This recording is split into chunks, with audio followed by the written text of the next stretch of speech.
말씀입니다.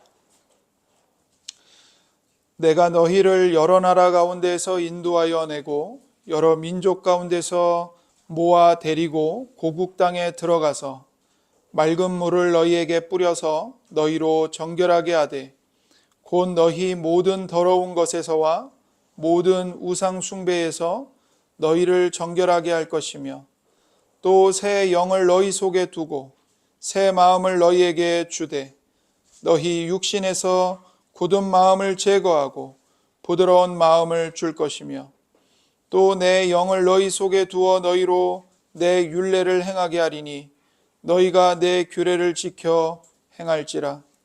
내가 너희 조상들에게 준 땅에서 너희가 거주하면서 내 백성이 되고 나는 너희 하나님이 되리라. 아멘. 이는 살아계신 하나님의 말씀입니다. 오늘도 우리에게 말씀하시는 하나님께 감사합니다. 이제 우리는 율법과 복음이라는 주제의 마지막에 왔습니다. 오늘 설교로 이 율법과 복음의 주제의 설교는 마칩니다. 신자는 주 예수 그리스도로 말미암아 율법과 죄에 대하여 죽었고 또 예수 그리스도와 연합한 새 사람이 되었습니다. 신자는 더 이상 율법의 저주와 죄의 형벌 그리고 죄의 세력에 매인 존재가 아닙니다. 지난주에 우리가 이신칭의의 은혜를 들었죠. 칭의는 무엇이냐면 죄의 형벌로부터 자유하게 되는 것입니다. 그리고 이제 거듭남은 죄의 권세로부터의 자유입니다. 그것을 우리가 지난 시간에 들었습니다. 칭의는 마음의 변화를 주는 것이 아니라 신분의 변화를 주는 것입니다.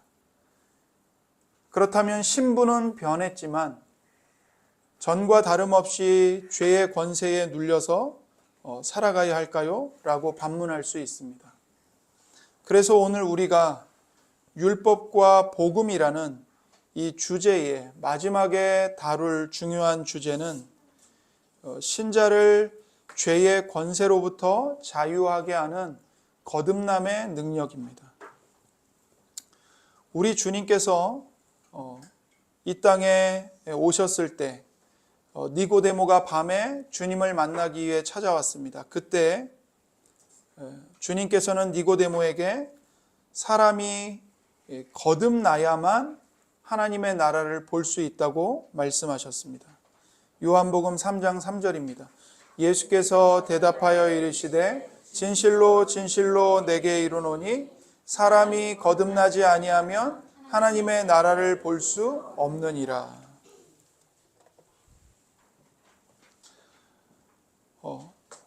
사람이 거듭나야 한다는 것은 피해갈 수 있는 문제가 아닙니다. 거듭나지 않고도 하나님을 만날 수 있거나 하나님의 나라에 들어갈 수 있는 것이 절대로 아닙니다. 그러니까 반드시 거듭나야 합니다. 그래서 구원은 의롭다고 여겨주는 칭의뿐만이 아니라 이 거듭남을 전제하는 개념입니다. 그래서 신학자인 웨인 구르뎀은 거듭남을 이렇게 정의합니다. 거듭남이란 하나님께서 우리에게 새로운 영적 생명을 부여하시는 신비스러운 하나님의 행위이다. 이렇게 정의합니다. 거듭남이란 무엇입니까? 죄와 허물로 죽었던 우리에게 하나님께서 새로운 영적인 생명을 부여해 주시는 겁니다. 그 영적인 생명으로 다시 태어나게 하시는 겁니다. 그래서 이것은 사람이 이해할 수 없는 신비스러운 하나님의 행위입니다. 그래서 하나님께서 영적으로 죽은 사람에게 영적인 생명을 주시는 것이 거듭남입니다. 하나님의 생명으로 다시 태어나는 일입니다. 영생은 단지 영원히 사는 것이 아닙니다. 그 이상의 의미를 갖고 있습니다. 만약에 영생이 그냥 영원히 사는 것에 불과하다면 지옥에 있는 자들도 영생을 누리는 것이죠. 그러나 성경은 지옥에서 형벌을 받는 자들을 향해 영원한 사망을 당하고 있다고 말하지 영생을 누리고 있다고 말하지 않습니다. 영생이란 뭡니까? 하나님과 더불어 사는 삶입니다. 하나님의 생명으로 사는 삶입니다. 이것이 영생입니다. 하나님과 사귐을 가지며 사는 삶, 하나님의 자녀들과 함께 사귀며 사는 삶, 성삼위 하나님이 누리시는 생명을 함께 누리는 삶, 이것이 바로 영생입니다. 그렇다면 이러한 영적 생명, 하나님의 생명이 주어져서 영적으로 다시 태어난다는 것이 무슨 의미일까요? 또 우리는 어떻게 거듭났다는 것을 확인할 수 있을까요? 이 질문은 매우 중요한 질문입니다. 거듭난 자체는 신비스럽게 일어나는 하나님의 역사이기 때문에 신자가 반드시 경험적으로 인식할 수 있는 사건은 아닙니다. 하지만 그 거듭남의 결과는 인식이 됩니다. 거듭남은 결과로 알 수 있습니다. 내가 거듭나는 순간을 경험하거나 알 수 있는 게 아닙니다. 거듭난 다음에, 시간이 지나고 난 다음에 그 결과로 내가 거듭났구나, 이걸 알게 되는 거예요. 거듭남의 결과는 무엇일까요? 가장 먼저 죄 용서를 확신하는 것입니다. 하나님이 나의 모든 죄를 용서해 주셨다. 그리고 주 예수님의 아름다우심과 영광을 즐거워하고 기뻐하게 됩니다. 성경 말씀을 사랑하게 되고 기도하고 싶은 마음이 일어납니다. 하나님께 순종하여 살고 싶고 하나님과의 교제가 즐거워집니다. 이것이 거듭남의 변화이고 결과입니다. 이러한 변화를 통해서 사람은 거듭났는지 거듭나지 않았는지를 확인할 수 있습니다. 이처럼 거듭남의 핵심은 마음의 변화, 즉 하나님이 새 마음을 주시는 것입니다. 에스겔 선지자는 주 예수 그리스도의 새 언약 아래에서 주실 이 거듭남의 역사를 이렇게 예언했습니다. 오늘 우리가 에스겔 36장을 읽었는데 그 본문 말씀을 보십시오. 26절과 27절입니다. 또 새 영을 너희 속에 두고 새 마음을 너희에게 주되 너희 육신에서 굳은 마음을 제거하고 부드러운 마음을 줄 것이며 또 내 영을 너희 속에 두어 너희로 내 율례를 행하게 하리니 너희가 내 규례를 지켜 행할지라. 여기 새 마음을 너희에게 주되 이렇게 돼 있죠. 이것이 거듭남입니다.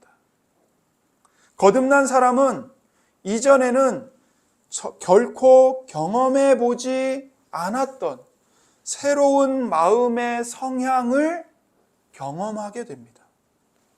자기가 그리스도와 연합한 새 사람이 되었고 새로운 피조물이 되었다는 것을 알게 됩니다.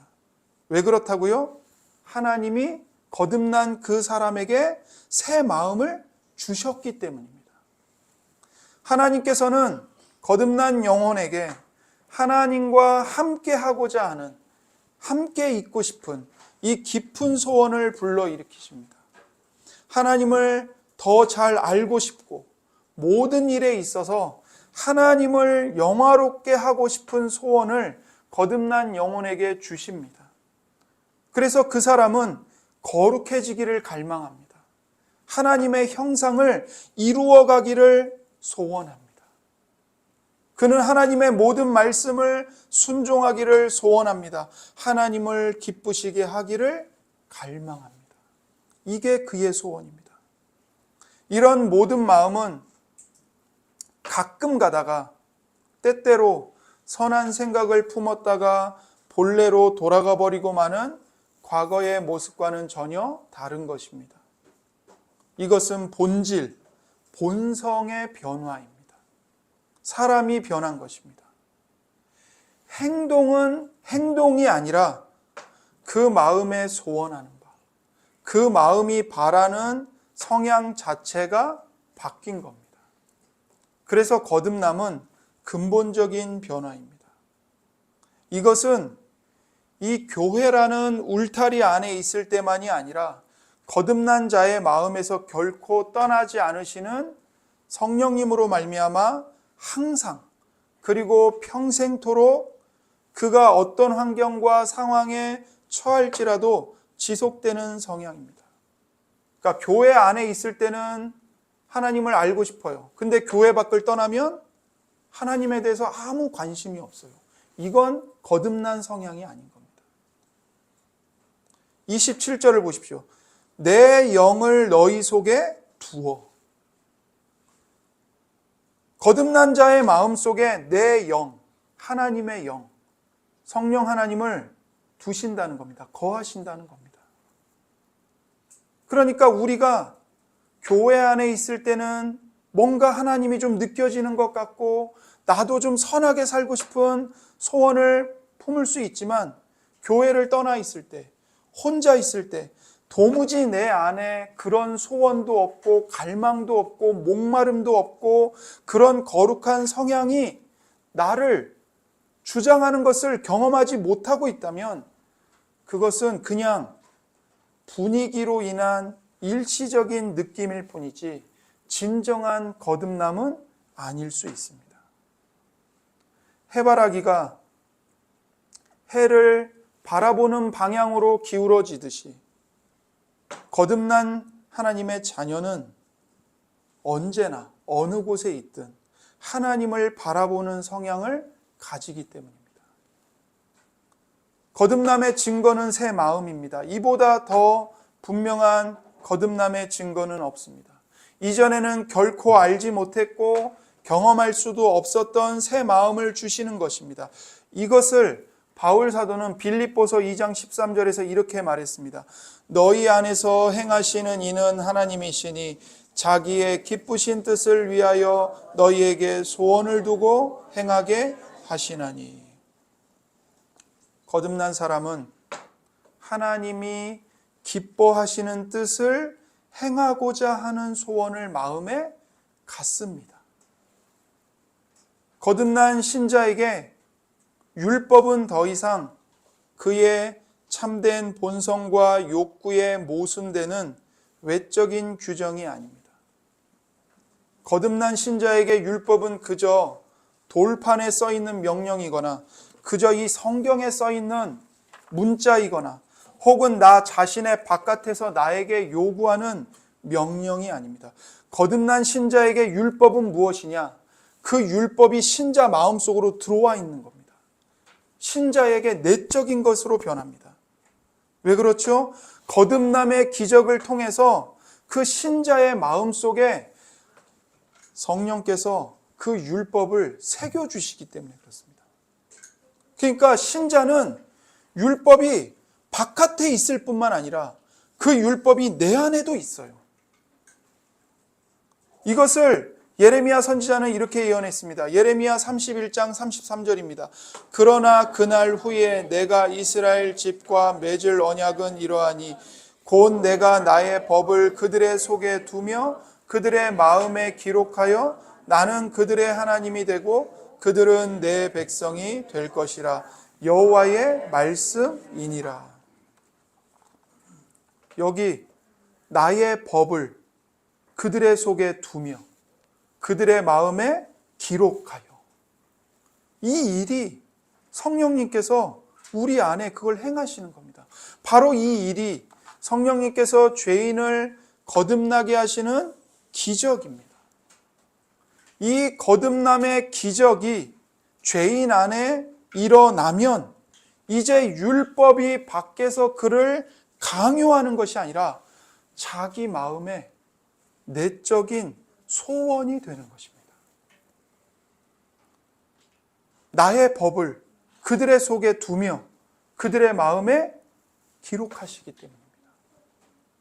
이것을 바울 사도는 자기 안에 있는 그리스도의 사랑이 자신을 강권한다고 표현했습니다. 그리스도의 사랑이 자기 자신을 강권한다는 거예요. 하나님을 사랑하는 마음에서 우러나와서 그 일을 행하기를 원하는 것입니다. 이것이 바로 에스겔이 예언한 바입니다. 에스겔 36장 27절입니다. 내 영을 너희 속에 두어 너희로 내 율례를 행하게 하리니 너희가 내 규례를 지켜 행할지라. 내 영을 너희 속에 두어서 하나님이 어떤 일을 행하신다고요? 너희로 내 율례를, 내 율법을 행하게 하겠다. 너희가 내 규례를 지켜 행할 것이다. 이것이 거듭남의 결과입니다.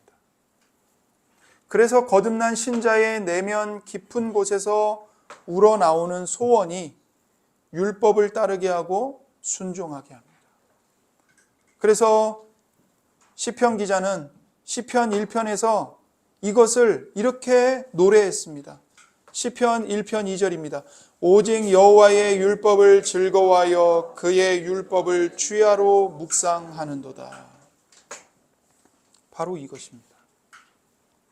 시편 1편이 노래하는 복 있는 사람의 행복의 특징이 무엇인가? 오직 여호와의 율법을 즐거워하여 그 율법을 주야로 묵상하는 것입니다. 바로 이 사람이 거듭난 신자입니다. 그 전에는 부담스러웠고 싫었던 율법을 이제는 즐거워하는 것입니다. 그래서 거듭난 사람은 시편 기자의 고백들을 공감합니다. 시편 119편 14절입니다. 내가 모든 재물을 즐거워함 같이 주의 증거들의 도를 즐거워하였나이다. 여러분, 이 세상에 돈을 싫어하는 사람이 어디 있습니까? 모든 사람이 다 돈을 좋아합니다. 그런데 시편 기자가 뭐라고 고백하죠? 그 모든 재물을 즐거워함 같이 내가 주님의 증거들의 도를, 주의 말씀을 즐거워하였나이다. 고백하는 것입니다. 시편 119편 16절입니다. 주의 율례들을 즐거워하며 주의 말씀을 잊지 아니하리이다. 주의 율례들을 즐거워합니다. 주의 말씀을 잊지 않습니다. 이것이 거듭난 신자가 경험하는 새 마음입니다. 하나님께서 하나님의 성품과 기뻐하시는 뜻을 거듭난 신자의 마음에 기록해 놓으신 것입니다. 이렇게 하나님께서는 율법과 거듭난 사람의 마음이 일치하게 하십니다. 기꺼이 그리고 신속하게 그 말씀을 따라 살 수 있도록 말이죠. 그런데 여기서 한 가지 오해를 풀고 가야 합니다. 거듭난 신자는 율법을 즐거워하고 율법을 행하는 것을 기뻐합니다. 옳습니다. 그러나 거듭난 신자가 경험하는 현실은 어떠하죠? 여러분은 어떤 현실을 경험하고 계십니까? 신자가 거듭났어도 그 신자는 여전히 현실 속에서 죄를 짓고 살아갑니다. 분명히 내 안에 하나님의 말씀을 사모하는 마음이 있어요. 그런데 성경을 읽는 게 왜 이렇게 힘들죠? 너무너무 힘들어요. 세상에 성경 읽기가 쉬운 사람은 없습니다, 여러분. 그건 거짓말이에요. 성경은 어떻게 읽어야 되는 거냐면 이를 악물고 먹기 싫어도 약을 먹어야 되듯이 밥을 먹어야 되듯이 그냥 규칙적으로 해야 되는 겁니다. 읽었는데 무슨 말인지 모르겠어요. 그래도 읽어야 돼요. 그냥 1장 읽었으면 2장 읽고 2장 읽었으면 3장 읽고 그렇게 해야 돼요. 그러다 보면 시간이 쌓여서 그 말씀이 누적돼서 하나님의 은혜로 깨닫는 일이 일어나는 거예요. 그런 현실을 우리가 경험해요. 세상을 사랑하는 내 자신의 모습을 봐요. 그러면서 갈등하고 도대체 난 누구인가? 나는 왜 이러는가? 괴로워하죠. 때로는 깊은 낙심에 떨어집니다. 심지어는 마귀의 정죄를 받고 구원의 확신을 잃어버리기도 합니다. 왜 그렇습니까? 우리가 이미 살펴본 대로 사도 바울이 그 이유가 뭔지를 설명해 줬습니다. 그 이유는 우리가 아직 완전히 구속받지 못한 죄의 몸, 곧 죽을 몸 안에서 살고 있기 때문입니다. 좀 더 정리해서 말씀드리면 아담 이후의 모든 인간은 원죄로 말미암아 죄책, 이 죄책은 죄에 대한 형벌을 말합니다.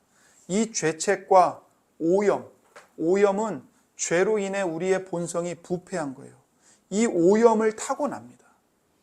그러니까 죄책과 오염을 타고나요. 그런데 그가 거듭날 때 칭의로 말미암아서 죄책의 문제, 죄의 형벌은 해결이 됩니다. 하지만 이 부패한 본성인 오염의 문제는 여전히 이 죽을 몸 안에 남아 있습니다. 그래서 거듭남으로 죄의 절대적인 지배에서는 종식이 되었지만 죄의 영향력은 남아 있는 것입니다. 근데 여러분과 제 몸 안에 남아 있는 이 죄의 영향력이 저와 여러분을 완전히 지배할 수 있습니까? 없습니까? 없습니다. 저와 여러분을 지배하는 우리 주님이신 하나님의, 예수님의 이 왕권을 죄가 찬탈할 수 있습니까? 없습니까? 없습니다. 우리 죽을 몸 안에 남아있는 이 죄의 영향력은 뭐냐? 폐잔병들입니다. 폐잔병들. 그래서 게릴라처럼 우리를 향해 공격을 하지만 그것 때문에 우리가 넘어지기도 하고 낙심에 떨어지기도 하지만 그 폐잔병인 죄의 영향력은 절대로 예수님을 이길 수가 없습니다. 그러니까 예수님이 우리에게 주신 구원은 결국 완전히 이루어지고 완성이 되는 거예요. 그런데 이 몸 안에 이 죄의 영향력이 폐잔병처럼 남아있는데 이것들이 포기를 안 하고 끊임없이 우리의 마음을 공격해요. 또 마귀가 우리 마음을 유혹하고 시험해요. 그렇기 때문에 우리가 현실이 괴로운 거예요. 죄와 싸워야 하는 거죠. 그러므로 이제 중생한 거듭난 신자들 안에 여전히 부패한 죄의 오염이 잔존하고 있지만 성령님의 역사로 성화가 되어가야 하는 것입니다. 거듭난 신자들의 싸움은 죄의 왕노릇에서 벗어나려는 싸움이 아닙니다. 이미 그리스도 안에서 죄와 율법에 대하여 죽은 신자는 그리스도와 연합했고 그 사람을 지배하는 것은 하나님의 은혜입니다. 신자의 싸움의 본질은 하나님께서 그리스도 안에서 이미 시작하셨고 이루신 구원의 역사를 믿음의 순종으로 이루어 가는 것입니다. 여러분, 예를 들면 이런 겁니다. 오물이 가득한 늪에 빠져 죽어가던 사람이 늪에서 건짐을 받았어요. 그는 죽음에서 건짐을 받은 겁니다. 생명은 건졌지만 그는 온 몸에 오물을 뒤집어 쓴 더러운 상태예요. 그런 상태에서 나는 이제 살아났다. 이제 상관없다. 그냥 이 더러운 채로 살아야지. 이렇게 말할까요? 절대로 그렇게 말하지 않죠. 당연히 오물을 씻어내고 깨끗하게 살기를 원할 겁니다. 하나님께서 우리를 율법의 형벌, 죄의 저주에서 건져주셨습니다. 영원한 죽음에서 영원한 생명으로 옮겨주셨습니다. 그러면 우리는 나는 이제 살아났으니까 그냥 죄 가운데 살아가야겠다. 더러운 채로 살아가야겠다. 그렇게 말하지 않습니다. 이것이 바울 사도가 로마서 6장에서 말한 것입니다. 참으로 칭의의 은혜를 입은 사람은 은혜를 더하게 하려고 죄에 거하자는 식으로 말하지 않는다는 것입니다. 참으로 거듭남의 은혜를 입은 사람은 그 안에 하나님이 심어놓으신 새 마음이 있고 그 새 마음으로 인해 새롭고 거룩한 소원을 가지기 때문에 정결한 삶, 의로운 삶, 거룩한 삶을 살고 싶어 합니다. 거듭난 신자는 그냥 더럽게 살자고 생각하지도 않고 그렇게 생각해서도 안 됩니다. 거듭난 신자는 자신이 거룩해지기를, 하나님의 형상을 이루기를 원하는 새로운 소원이 있기 때문입니다. 죄와 싸울 힘, 죄를 이길 능력을 얻게 되었기 때문이죠. 그래서 빌립보서 2장 12절과 13절은 이런 거듭남을 전제로 해서 주시는 말씀입니다. 그러므로 나의 사랑하는 자들아, 너희가 나 있을 때뿐 아니라 더욱 지금 나 없을 때에도 항상 복종하여 두렵고 떨림으로 너희 구원을 이루라. 너희 안에서 행하시는 이는 하나님이시니 자기의 기쁘신 뜻을 위하여 너희에게 소원을 두고 행하게 하시나니. 여기서 항상 복종하여 두렵고 떨림으로 너희의 구원을 이루라, 이 말씀은 명령입니다. 그러나 이것은 불신자에게 하는 명령이 아닙니다. 불신자는 이 명령을 이룰 근거도 없고 능력도 없기 때문입니다. 하지만 거듭남은 이 명령을 이룰 근거와 능력을 신자에게 제공합니다. 하나님께서 칭의로 율법의 저주와 죄의 왕노릇에서 신자를 해방시켰을 뿐만 아니라 거듭남으로 새 마음을 주고 율법을 지키고 싶어하는 새 성향을 주셨기 때문입니다. 그래서 하나님은 우리에게 명령하실 뿐만 아니라 명령에 순종할 수 있는 능력도 공급해 주십니다. 그래서 거듭나지 않은 비신자들에게는 하나님의 모든 명령이 다 억압으로 다가와요.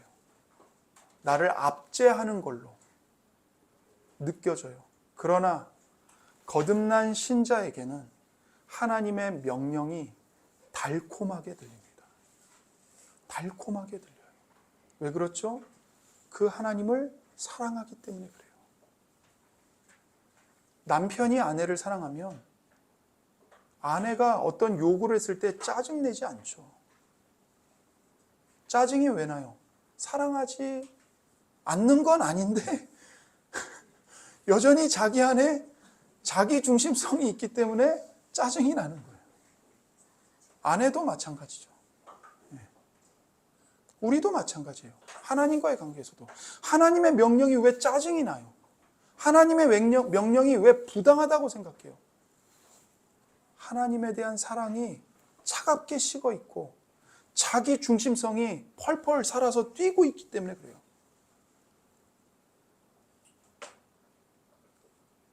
우리의 마음이 새로워지면 하나님의 명령을 기뻐합니다. 하나님이 명령을 주실 뿐만 아니라 명령에 순종할 수 있는 능력도 공급해 주십니다. 우리는 이 명령의 의미를 좀 더 이해할 필요가 있습니다. 너희의 구원을 이루라. 이 말은 구원의 불확실성을 말하는 게 아닙니다. 그러니까 내가 시작했다. 마무리는 너희들이 해야 한다. 이런 뜻이 아닙니다. 이것은 구원의 시제적 차원을 말하고 있는 겁니다. 시제적 차원. 여러분, 시제적 차원이 무엇입니까? 로마서 8장 29절과 30절을 보십시오.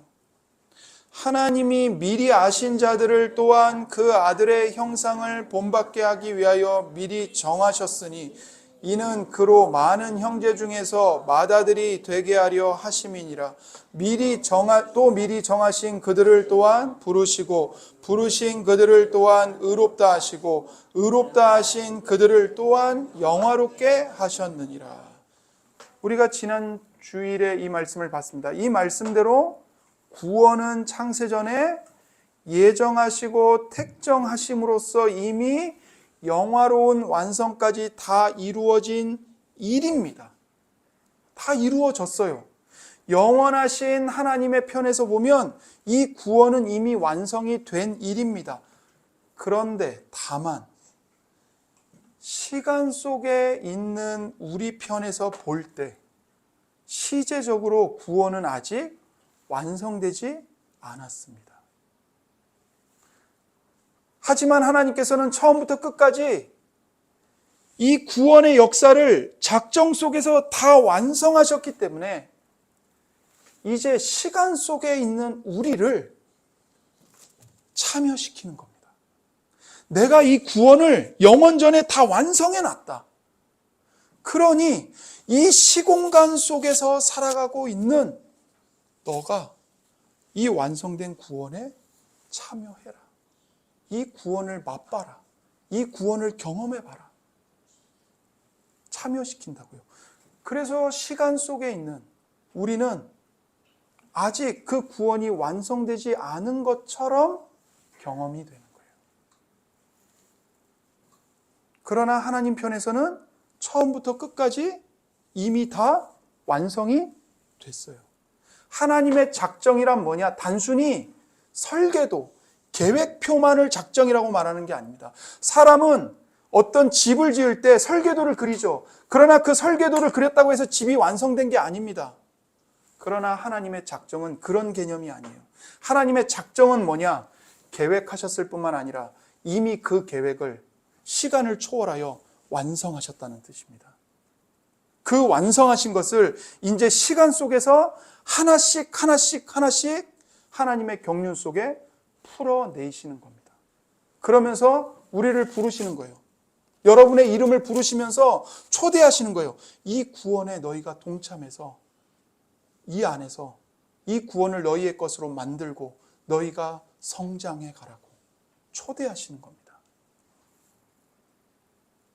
우리가 원하지 않는 일을 억지로 행하게 하시는 게 아니에요. 우리 안에 새 마음, 거룩한 소원을 주셔서 하나님께서 기뻐하시는 일을 기쁨으로 행하게 하시는 겁니다. 우리가 새 마음과 거룩한 소원으로 하나님을 즐거워하는 것이 궁극적으로 우리의 구원입니다. 이러한 우리의 구원을 통해서 하나님의 영광을 높이는 것을 우리로 행하게 하심으로써 이루어 가십니다. 그렇다면 우리는 이 현실 속에서, 시공간 속에서 이 구원을 어떻게 이루어갈 수 있을까요? 여기에서 다시 율법이 요구되는 겁니다. 여러분, 잘 기억하셔야 돼요. 복음은 율법을 버리지 않습니다. 여기서 우리에게 율법이 필요해요. 율법이 아니면 우리는 하나님의 기뻐하시고 온전하신 뜻이 무엇인지 분별할 길이 없습니다. 율법을 통해서 우리는 아주 분명하게 하나님의 뜻을 알게 됩니다. 율법은 하나님의 성품을 우리에게 온전하게 나타내 보여줍니다. 계시합니다. 그래서 복음은 율법을 버리지 않습니다. 여러분, 율법주의가 나쁜 것이지 율법이 나쁜 것이 아닙니다. 율법은 선하고 거룩하고 의로운 것입니다. 물론 구약의 율법 가운데 의식법은 예수님으로 말미암아 완전히 성취되었기 때문에 신약의 성도들은 더 이상 지키지 않습니다. 그리고 이 예수님이 오시기까지 이 신정사회였던 이스라엘 백성이 지키고 살아야 했던 시민법이 있습니다.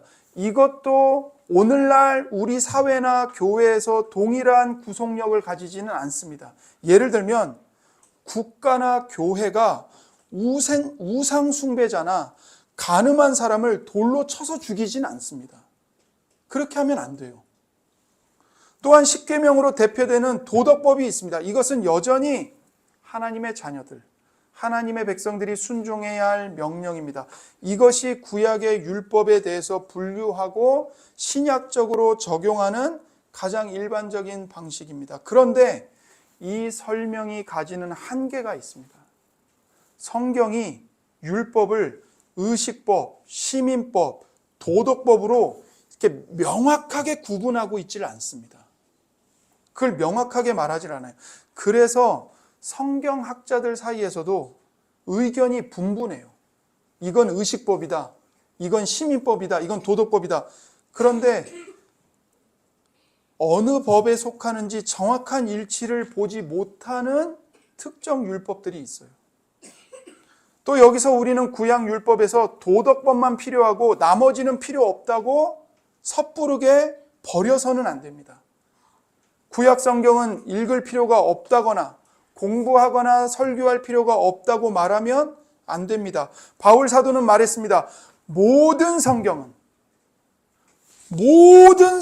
하나님의 감동으로 된 것으로 교훈과 책망과 바르게 함과 의로 교육하기에 유익하니, 이 말을 했을 때 이 모든 성경은 뭐냐? 다 그 구약의 전체 성경을 가리키는 겁니다. 창세기부터 말라기까지. 어떤 점에서 모든 성경, 곧 구약의 모든 말씀이 현대의 신자들에게 유익할까요?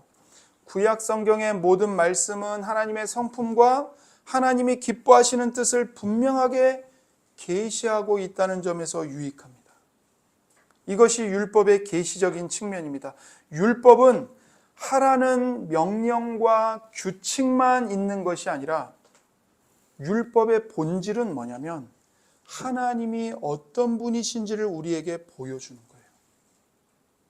하나님이 기뻐하시는 뜻이 뭔지를 우리에게 분명하게 계시해 줍니다. 율법이요. 오늘날 뜨거운 이슈가 되는 동성애의 문제를 생각해 보세요. 율법은 단호하게 명령합니다. 레위기 20장 13절입니다. 누구든지 여인과 동침하든 남자와 동침하면 둘 다 가증한 일을 행함인즉 반드시 죽일지니 자기의 피가 자기에게로 돌아가리라. 하나님은 엄하게 금하셨고 말씀하고 계십니다. 동성애는 죽어 마땅한 죄악입니다. 물론 이스라엘 신정 사회가 아닌 현대 사회에서 교회가 이 일로 사람을 죽이지는 않습니다. 하지만 여기에는 하나님께서 허락하시고 금하시는 뚜렷한 선과 악에 대한 기준이 계시되고 있습니다. 그리고 이것은 오늘날 모든 사람들에게 하나님의 뜻을 계시하는 말씀으로 유효합니다. 중요한 원리는 구약 율법에서 죄라고 한 것은 신약 시대에도 여전히 죄라는 사실입니다. 돌로 사형을 하지 않을 뿐이지 간음을 비롯한 율법을 순종하지 않은 모든 것은 다 죄입니다. 이것은 변치 않으시는 하나님의 뜻입니다. 구약 성경에서 죄라고 한 것을 신약 성경에서 죄가 아니라고 하는 법은 없습니다. 구약 성경에서 계시된 율법의 도덕적인 기준들은 신약 성경에서도 동일하게 성도들에게 요구되고 있고 서신서에서 사도들도 강조하고 있는 바입니다. 특별히 구약의 도덕법 규정들은 신약 시대의 모든 성도들이 순종해야 할 중요한 삶의 기준입니다. 여러분은 오늘날 안식일을 기억해서 거룩하게 지켜야 할까요? 지키지 않아도 될까요? 지켜야 합니다. 주일을 지켜야 합니다. 거룩하게.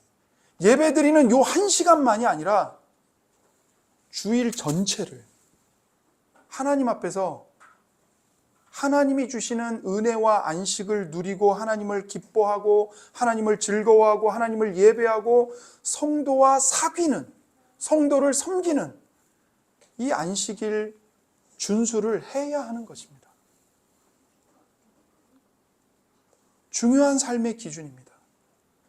그러므로 신자가 구약 성경을 볼 때 이것은 구약의 규정이라서 우리와는 아무 상관이 없다, 이렇게 말하는 것은 합당치 않은 겁니다. 거듭남의 기적으로서 하나님께서는 신자들에게 율법을 행할 수 있는 권능, 곧 새 마음을 주셨습니다. 그리스도의 사랑의 광건함이 신자들 안에서 역사하고 있습니다. 은혜에 대한 감격을 주셨습니다. 신자의 마음에 하나님께 대한 사랑이 있습니다. 신자 내면에 하나님의 기뻐하시고 거룩하신 뜻을 따라서 행하고 싶은 갈망이 있습니다. 바로 이 소원을 따라서 행하는 것이 신자가 구원을 이루어가는 일, 곧 성화입니다. 그러면 신자는 어떤 자세로 구원을 이루어 가야 할까요? 두렵고 떨림으로 그렇게 하라고 말씀하십니다. 빌립보서 2장 12절입니다. 항상 복종하여 두렵고 떨림으로 너희 구원을 이루라. 두렵고 떨림으로. 이 말은 우리의 순종이나 노력 정도에 따라서 우리가 구원을 잃어버릴지도 모른다는 말이 아닙니다. 그런 의심과 불안 때문에 두렵고 떨림으로 구원을 이루어가는 것이 절대로 아닙니다. 이건 뭐냐? 참으로 하나님을 알고 하나님의 구원의 은혜를 입은 신자는 하나님에 대해 두렵고 떨리는 마음을 갖습니다. 이것이 신자만이 가질 수 있는 특성입니다. 이것은 하나님께 대한 거룩한 존경심과 경외감을 말합니다. 시편 기자가 여호와를 경외함으로 섬기고 떨며 즐거워할지어다 라고 고백한 것과 같은 것입니다. 시편 2편 11절입니다. 여호와를 경외함으로 섬기고 떨며 즐거워할지어다. 여기서 이 경외함으로를 바꿨으면 두려움입니다. 여호와를 두려움으로 섬기고 떨며 즐거워할지어다. 그런데 이 시편 기자는 두렵고 떨기만 한 것이 아니라 또한 즐거워했습니다. 하나님이 새 마음을 주시고 자기 속에서 행하시는 이가 성령님이십니다. 하나님의 기쁘신 뜻을 따라 살고 싶은 소원이 매우 많습니다. 그러므로 하나님의 말씀을 순종하는 것이 비록 손해가 되더라도 그 발걸음이 즐겁다는 의미입니다. 율법의 행위로 성화를 이루려고 하면 즐거움이 사라집니다. 그러나 복음 안에서 하나님의 은혜를 누리며 성화의 길을 걸어갈 때는 하나님을 향한 경외감, 두렵고 떨림과 함께 즐거움과 감사와 기쁨이 있습니다. 하나님의 율법을 사랑하고 즐거워한다고 시편 119편의 기자가 고백했죠. 앞에서 우리가 그 말씀을 봤죠. 그 시편 기자는 이렇게 말합니다. 내 육체가 주를 두려워함으로 떨며 내가 또 주의 심판을 두려워하나이다. 그리스도인은 하나님을 경외하는 사람입니다. 하나님께 대한 이 두려움과 떨림은 거듭남의 증거입니다. 하나님께 대한 이런 두려움과 떨림이 있으십니까? 하나님이 말할 수 없는 사랑으로 주 예수 그리스도의 성육신과 죽으심과 부활로서 우리에게 나타내신 그 구원의 은혜를 참으로 아는 자가 어찌 그것을 아무렇지도 않게 여길 수 있겠습니까? 어찌 이전의 삶의 방식대로 육체의 욕심을 따라서 아무렇지도 않게 살아갈 수 있겠습니까? 거듭난 신자는 하나님을 두렵고 떨림으로 섬기면서 또 그 하나님을 즐거워하면서 하나님께서 내 안에 주신 거룩한 소원을 따라 구원에 동참하고 구원을 이루어가는 자입니다. 그래서 그는 하나님의 기뻐하시고 온전하신 뜻이 무엇인지를 더 분명히 알기를 원하고 그대로 살기를 원합니다. 그러다가 넘어질 때는 다시 정죄함의 자리로 미끄러져 내려가는 것이 아니라 그 죄를 인하여 부끄러워하면서 그리스도의 보배로운 피에 의지하여 하나님 앞에 죄를 자백하고 용서를 구합니다. 율법에 대하여 죽은 신자는 이 구원의 도리를 알고 다시는 율법 아래로 들어가서 정죄감에 빠져 죄의 노예로 살아서는 안 됩니다. 신자는 하나님과의 교제 가운데 머무르면서 은혜를 누리게 된 자입니다.